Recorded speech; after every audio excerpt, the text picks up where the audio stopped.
পশ্চিমবঙ্গে কি নেই ভাবছেন? চাকরি নেই, সুযোগ নেই? আমি যদি বলি এই মাটিতে এমন সব জিনিস আছে যার জন্য পুরো ভারত গর্ব করে। আজকের ভিডিওটা শেষ পর্যন্ত না দেখে গেলে আপনি নিজের রাজ্যকে চিনতে পারবেন।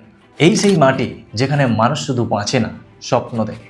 এই সেই জায়গা যেখানে ইতিহাস শুধু বইতে নেই, মানুষের রক্তেও আছে। কিন্তু দুঃখের কথা, আজকের অনেক বাঙালি নিজের নিজের রাজ্যকে ছোট করেছে। চলুন শুরু করি একটা সহজ জিনিস নিয়ে।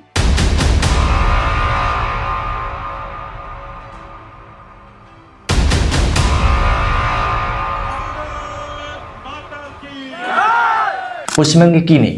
ভাত, মাছ, মিষ্টি, এটা তো বেসিক। কিন্তু রসগোল্লা, মিষ্টি দই, কাঠি রোল, এই জিনিসগুলো শুধু খাবার না, এগুলো আমাদের কালচার। এবার আসি শিক্ষায়। পশ্চিমবঙ্গ মানে এডুকেশন হাব। এই মাটিতে জন্মেছেন রবীন্দ্রনাথ ঠাকুর, ঈশ্বরচন্দ্র বিদ্যাসাগর, সত্যজিৎ রায়, যিনি নোবেল জিতেছেন, যিনি সমাজ বদলেছেন, যিনি সিনেমাকে বিশ্বে পৌঁছে দিয়েছেন। স্বাধীনতা লড়াই মানে পশ্চিমবঙ্গ। এখানে নাম নিলেই ঘাস জুড়ে ওঠে। নেতাজি সুভাষচন্দ্র বসু, ক্ষুদিরাম বসু, এরা শুধু নাম না, এরা একটা জ্বলন্ত আগুন।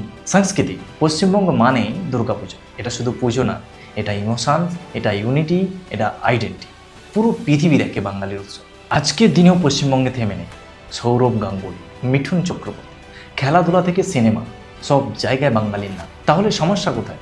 কেন আমরা নিজেরাই বলি এখানে কিছু নেই? কারণ আমরা নিজের জিনিসকে ভ্যালু দিতে ভুলে গেছি। আপনি বাইরে গেলে তখনই বুঝবেন এই মাটির ভ্যালু। পশ্চিমবঙ্গে সব আছে, কিন্তু দরকার কি?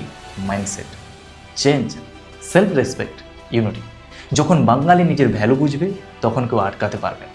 মনে রাখবেন, এই সেই মাটি যেখানে ইতিহাস তৈরি হয়েছে, এই সেই মাটি যেখানে বিপ্লব হয়েছে, এই সেই মাটি যেখানে মানুষ স্বপ্নকে সত্যি করেছে। যদি আপনি বাঙালি হন, এই ভিডিওটা শেয়ার করুন। গর্ব করে বলুন আমি পশ্চিমবঙ্গে, কারণ পশ্চিমবঙ্গে কিছু কম নেই, আমরা শুধু সেটা ভুলে গেছি। তো আর দেরি কেন? এখনই আপনার বন্ধুকে, পরিবারকে, সবাইকে শেয়ার করুন। আর আমার চ্যানেলে যদি আপনি প্রথম ভিডিও দেখছেন, তো আমাকে সাপোর্ট করার জন্য সাবস্ক্রাইব করুন। ধন্যবাদ।